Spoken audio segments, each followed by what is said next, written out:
So recently, I say recently, this was a couple years ago, you had me swing by your house, and Oh, I yeah. picked up this like cabinet that you had in your garage forever. Yeah. You're like, come get this thing out of here, and it had like different types of armor. It had Dale Earnhardt sort of glued Yeah. to the side and stuff. And you said like that was your test cabinet. That was my development cabinet.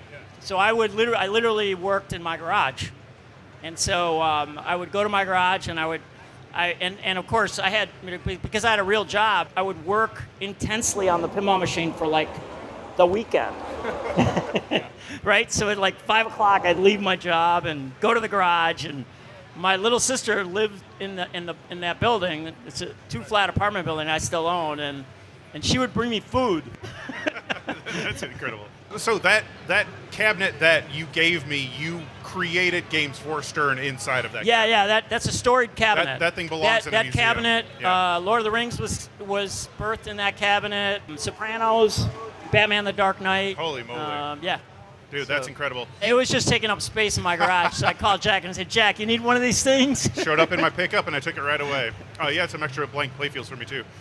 So, like working out of your own studio, then you had all the tools you needed to like bend some metal, create some mechs, possibly like. Yeah, not a lot different than what you do. Yeah. Maybe a little bit more sophisticated setup, but not much. So I've always been very hands-on. I've always liked it that my designers are hands-on. Yeah.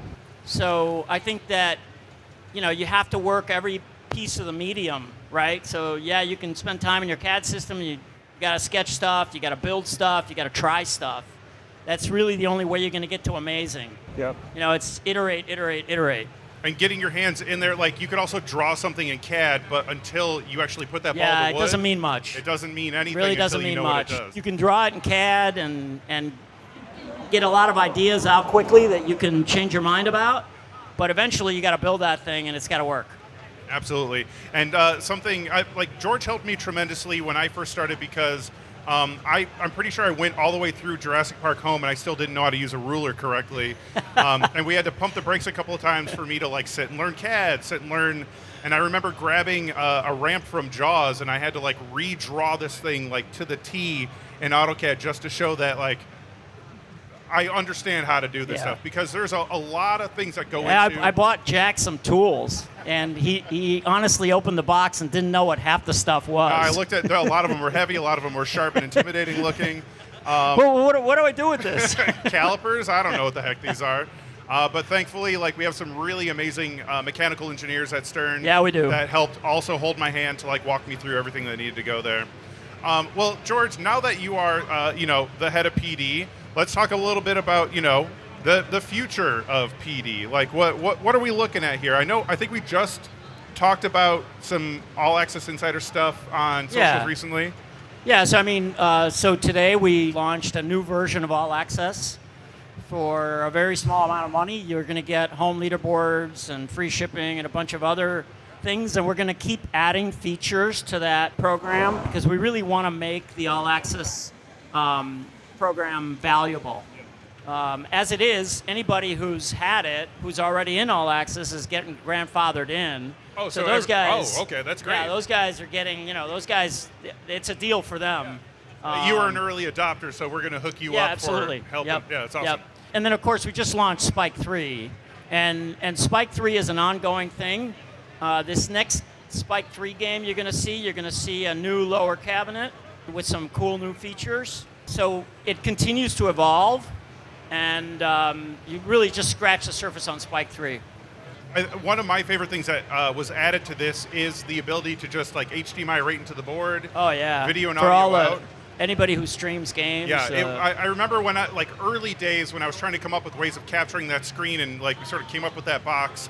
I remember Guidarelli going like, "You're the only person in the world that's going to need something like this." And now like everybody, if you own a pinball machine, they're like, "I have to show the world how to play this game." Absolutely. Yeah, it's been tremendous, and like all of the things that I hear behind the scenes that we're trying to do with Spike 3 is going to be phenomenal. I know there's like wireless headphone compatibility that we're Wireless doing. headphones are coming. The sound system, it's probably hard to determine in this room because there's so much ambient noise, but the sound system is amazing. You get a Spike 3 home, and you turn on the sounds. I mean, it's like the kit that ships in the LEs is going to be available, so you can upgrade your pros and your premiums. And of course, you can buy speaker lights for those games. Also, we're sort of building that out. And I think I also heard that for the folks that are concerned about the longevity of their Spike 2 stuff, when that hardware like ages out, if it ages out, that you could swap a board in there with the Spike 3. The thing about backward compatibility on Spike 3 is that it's really it's kind of impractical from the standpoint that there's a lot of infrastructure that has to go with it. Backbox panel, speakers, right, power distribution board. We moved the power supply, and you've got a bunch of cabling that's different. Spike 2 has been amazing, right? The footprint of Spike 2 games out there is enormous. If you come to the technology presentation that we're going to do tomorrow, you're going to see how important modular and scalable has been. It's been the key to the success of that system. And Spike branded games in the near future will be the largest footprint of hardware in the world for pinball machines. It will eclipse WPC 95. It will eclipse every other system exponentially. That's something that you guys don't realize this, but every year we make more Spike games, and the Spike architecture is, I think it's already the standard of the world. It's going to be the standard of the world for sure. No, it's very impressive, and I love that with the larger screen and like the higher definitions there too, we can showcase a lot cooler stuff that our animation team likes to put together. Just overall excited for that package to come out. Yeah, it's more power throughout, right? More processing power to allow us to do more stuff, better graphics. It's quieter. It's got the quiet power supply in it. It's got a sleep mode. It's got Wait, can you talk about that really quick? Yeah, I mean it's similar to all the other electronics in your life. You don't have to turn your game on and off every time. You save energy, and it's just more convenient. You don't have to go through the boot cycle every time. You don't have to start it up, wait 30 seconds for the whole thing to come to life. It's just like you come over, wake it up, and you're ready to go. Yep, exactly. That's phenomenal. We walk it off. We walk it off.